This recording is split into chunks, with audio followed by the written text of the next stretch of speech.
Hi guys, welcome to our channel. எல்லோரும் எப்படி இருக்கீங்க? நல்லா இருக்கீங்க நம்புகிறேன். இன்றைக்கி நம்ம என்ன வீடியோ பார்க்க போகிறோம் அப்படின்னா, ஒரு ஸ்நாக்ஸ் ரெசிபி வீடியோ தான் பார்க்க போகிறோம். ஆல்ரெடி பார்த்தீங்க அப்படின்னா பையனுக்கு ஸ்நாக்ஸ் கொடுத்துற பொட்டுக்கடலை வீடியோ வந்து பார்த்துருப்பீங்க. அதே மாதிரி இன்றைக்கி வந்து பார்த்தீங்க அப்படின்னா பூரி சுட்டேன். அதோடு வந்துட்டு அதையே ஸ்நாக்ஸாக கொடுத்துர்லாம் அப்படின்னு சொல்லிட்டு நம்ம சப்பாத்திக்கு நம்ம தேய்ப்போம் இல்லையா, அந்த மாதிரி தேய்ச்சி இந்த மாதிரி ஸ்கொயராக வந்து கட் பண்ணி எடுத்துக்கிட்டேன். எடுத்தது வந்து பார்த்தீங்க அப்படின்னா தனித்தனியாக வந்து பிரித்து ஒன்று எடுத்து வச்சுக்கிட்டேன். பூரிக்கு வந்து பார்த்தீங்க அப்படின்னா இன்றைக்கி வந்து நான் உருளைக்கிழங்கு குருமா வந்து செஞ்சுருந்தேன். இதெல்லாம் வீடியோ எடுக்கிறதுக்கு சுத்தமாக டைம் இல்லை. நான் இன்னொரு நாள் உருளைக்கிழங்கு குருமா மட்டும் தனியாக வந்து வீடியோ போடுறேன். இது வந்து பார்த்திங்கன்னா நம்ம சப்பாத்திக்கு, பூரிக்கு, தோசைக்கு, இட்லிக்குன்னு சொல்லிட்டு பரோட்டாவுக்கு கூட சூப்பராக இருக்கும். இன்னொரு நாள் கண்டிப்பாக இந்த ரெசிபி வந்து போடுறேன். இன்றைக்கி வந்து இந்த ஸ்நாக்ஸ் ரெசிபி வந்துட்டு நீங்கள் பூரி செஞ்சீங்க அப்படின்னா, பூரி சப்பாத்தி செஞ்சீங்க அப்படின்னா பசங்களுக்கு இந்த ஸ்நாக்ஸ் ரெசிபி வந்து செஞ்சு கொடுக்கலாம். பசங்களுக்கு மட்டும் இல்லை, நம்மளுக்குமே வந்துட்டு வீட்டில் ஏதாவது ஸ்நாக்ஸ் வந்து தேவைப்படும் போது வீட்டிலே நம்ம செய்கிறோம் அப்படின்னா, நம்ம சப்பாத்தி பூரிக்கு வந்துட்டு மாவு பிசையும் போது கொஞ்சம் எக்ஸ்ட்ரா பிசைஞ்சு இந்த மாதிரி எந்த ஷேப்பில் வேணாலும் ரஃப்பாக கட் பண்ணிக்கலாம். நான் வந்து இன்றைக்கி ஸ்கொயராக மோஸ்ட்லி கட் பண்ணியிருக்கேன். கட் பண்ணிவிட்டு இந்த மாதிரி வந்துட்டு எண்ணெயில் வந்து நம்ம பொரித்து எடுத்துட்டு, நம்மளுக்கு காரம் வேணும் அப்படின்னா உப்பு மிளகாத்தூள் போட்டு நல்லா வந்து மிக்ஸ் பண்ணிக்கலாம்.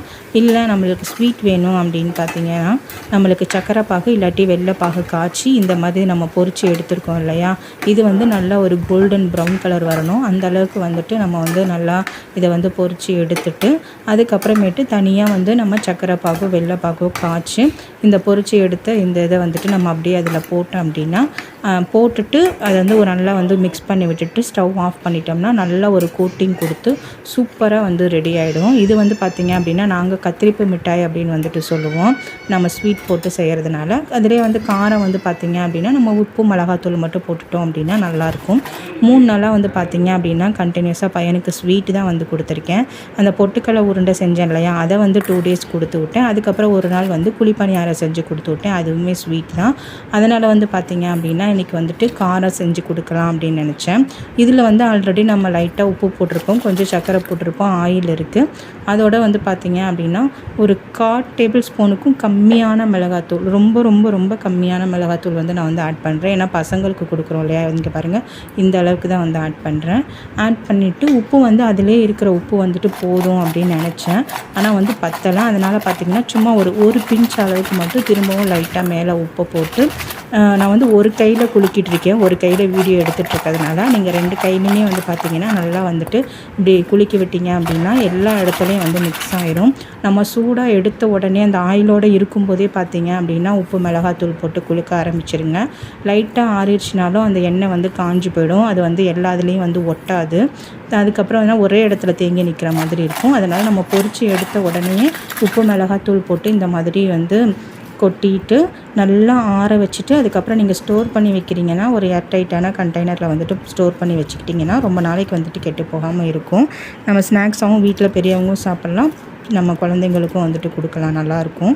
கோதுமை மாவில் தான் செய்கிறோம். இதை வந்து ஆக்சுவலாக பார்த்திங்கன்னா இது மைதா மாவில் செய்கிறது தான். பட் நம்ம வந்து ஹெல்த்தியாக செஞ்சு கொடுக்கணுங்கிறதுக்காக கோதுமை மாவில் வந்துட்டு செஞ்சு கொடுத்துருக்கோம். நீங்கள் வந்து ட்ரை பண்ணிவிட்டு எப்படி வந்துச்சுன்னு சொல்லிவிட்டு என்கிட்ட கமெண்ட்டில் வந்து ஷேர் பண்ணிக்கோங்க. ஸ்வீட் செஞ்சிங்கனாலும் பார்த்திங்கன்னா அதுவும் டேஸ்ட்டாக இருக்கும், காரம் பிடிக்கிறவங்களுக்கு இதுவும் டேஸ்ட்டாக இருக்கும், ரெண்டுமே நல்லாயிருக்கும். நீங்கள் மைதா மாவில் ட்ரை பண்ணுறதுனா கூட மைதா மாவுலேயே வந்து ட்ரை பண்ணிக்கலாம். இன்றைக்கி வந்துட்டு பார்த்திங்க அப்படின்னா இதுதான் வந்துட்டு இன்றைக்கி என் பையனுக்கு வந்து பார்த்திங்கன்னா ஸ்நாக்ஸ் வந்து கொடுத்து விட்டேன். பிளாஸ்டிக் டப்பாவில் வந்து இது வந்து போட்டு கொடுத்து விடாதீங்க. நான் வந்து இன்றைக்கி சில்வர் டப்பாவில் வந்து போட்டு கொடுத்து விட்டேன். அப்படியே அவ்வளோதான். இன்றைக்கி டிஃபன் வந்து பார்த்திங்கன்னா காலையிலே வந்துட்டு பூரி செஞ்சு உருளைக்கிழங்கு குருமா வச்சு அதுவும் காலையில் 8:30க்கே வந்து பார்த்திங்க அப்படின்னா டிஃபன் கொடுத்தாச்சு. அவ்வளோதான் கைஸ். நீங்கள் இந்த மாதிரி இன்ஸ்டண்ட்டாக என்ன ஸ்நாக்ஸ் ரெசிபி வந்து பசங்களுக்கு செஞ்சு கொடுப்பீங்கன்னு சொல்லிட்டு கமெண்ட்டில் என்னோட ஷேர் பண்ணிக்கோங்க. இந்த வீடியோ உங்களுக்கு யூஸ்ஃபுல்லாக இருக்கும்னு நம்புகிறேன். மறக்காமல் நம்ம சேனலை சப்ஸ்கிரைப் பண்ணி வச்சுக்கோங்க. நம்ம வீடியோவுக்கு ஒரு லைக் கொடுங்க. இன்னும் ஒரு யூஸ்ஃபுல்லான வீடியோவில் உங்களை வந்து மீட் பண்ணுறேன். Until take care and bye guys.